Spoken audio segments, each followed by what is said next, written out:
5, 4, 3, 2, 1. Start. The directive principles of state policy are a unique and essential feature of the Indian Constitution. They reflect the aspirations and ideals which the framers of the Constitution intended the nation to achieve over time. These principles are guidelines for the government to be kept in mind while formulating laws and policies. Although they are not legally enforceable by any court of law, they are fundamental in the governance of the country and aim to ensure social and economic democracy along with political democracy. The inspiration for these principles comes from various sources, particularly the Constitution of Ireland. However, their roots can also be traced to the ancient Indian tradition and the freedom movement in India, where there was a consistent demand for economic and social reforms.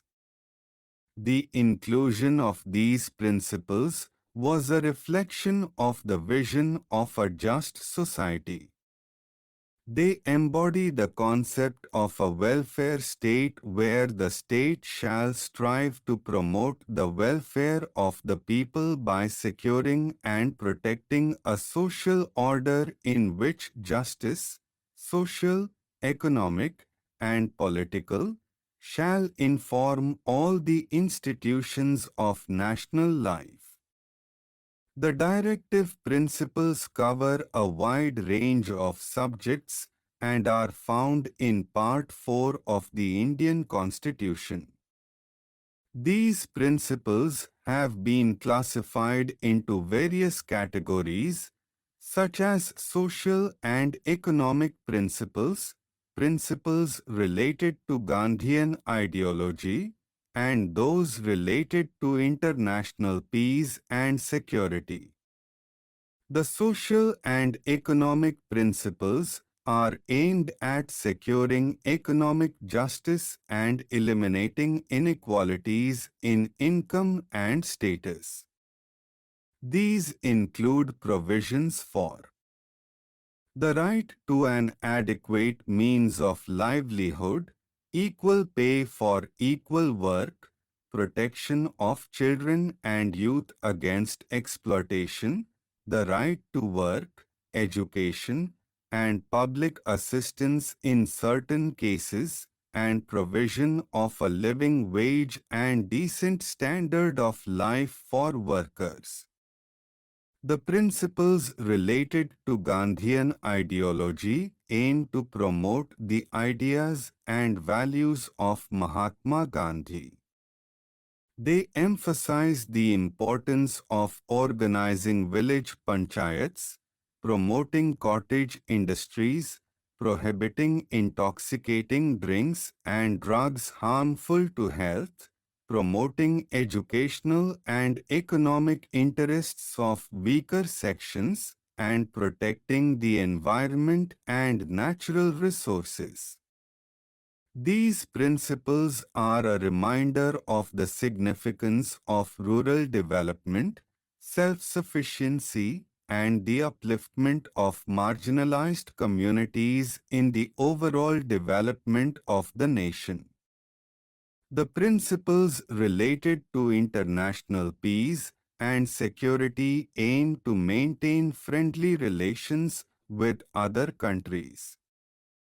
They direct the state to promote international peace and security, maintain just and honorable relations between nations, foster respect for international law and treaty obligations, and encourage settlement of international disputes by arbitration. These principles are based on the idea that peace and cooperation among nations are essential for the progress and prosperity of humanity as a whole.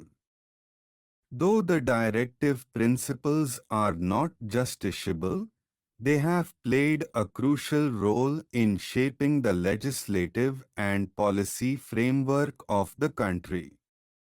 Successive governments have enacted several laws and implemented numerous schemes in line with these principles. Land reforms, abolition of the Zamindari system, nationalization of banks, minimum wages legislation, and social welfare programs are some examples of efforts to implement these guidelines. These principles have also served as a yardstick for assessing the performance of governments in promoting the welfare of the people. Over the years, the judiciary has played an important role in giving greater significance to the directive principles. Through various judgments, the Supreme Court has emphasized the harmonious relationship between fundamental rights and directive principles. While the fundamental rights are enforceable by the courts, the directive principles provide the necessary background for understanding the content and scope of these rights. In several cases, the court has ruled that the directive principles are not inferior to the fundamental rights and that both should be read together to ensure justice. In some landmark decisions, the court has upheld laws enacted to implement the directive principles even if they appear to be in conflict with certain fundamental rights. This approach has helped in giving practical effect to the idea of a welfare state.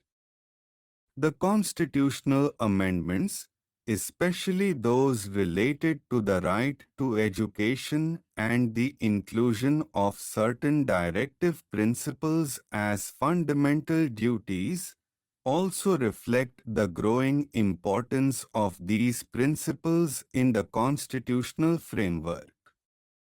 The directive principles have also contributed to the development of public policy in areas such as education, health, environment, and social justice.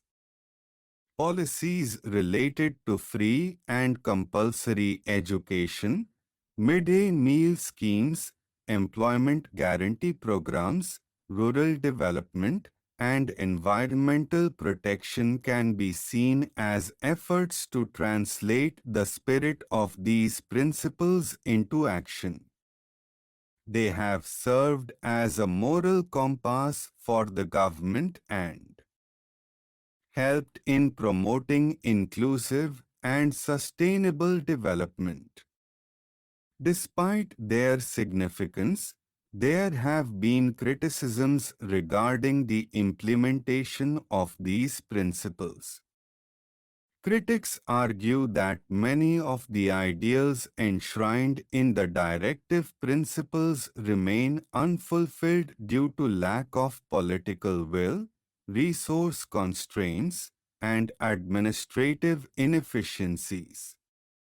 Issues such as poverty, unemployment, inequality, and poor access to health and education continue to persist in many parts of the country. However, it is important to recognize that the directive principles were never intended to be immediately realizable goals. They are meant to guide the state in its long-term efforts to build a just and equitable society. The gradual realization of these principles requires sustained efforts by the government active participation of the citizens and a commitment to the values of justice, equality, and human dignity. In conclusion, the directive principles of state policy occupy a vital place in the Indian Constitution. They provide the philosophical foundation for the governance of the country and represent the collective aspirations of the people. While they are not legally enforceable, their importance lies in the guidance they offer to the legislature and the executive. They serve as a reminder that the ultimate goal of the Constitution is to secure justice, liberty, equality, and fraternity for all citizens. The effective implementation of these principles is crucial for realizing the vision of a democratic and inclusive society where every individual can live with dignity and participate fully in the nation's progress. Stop.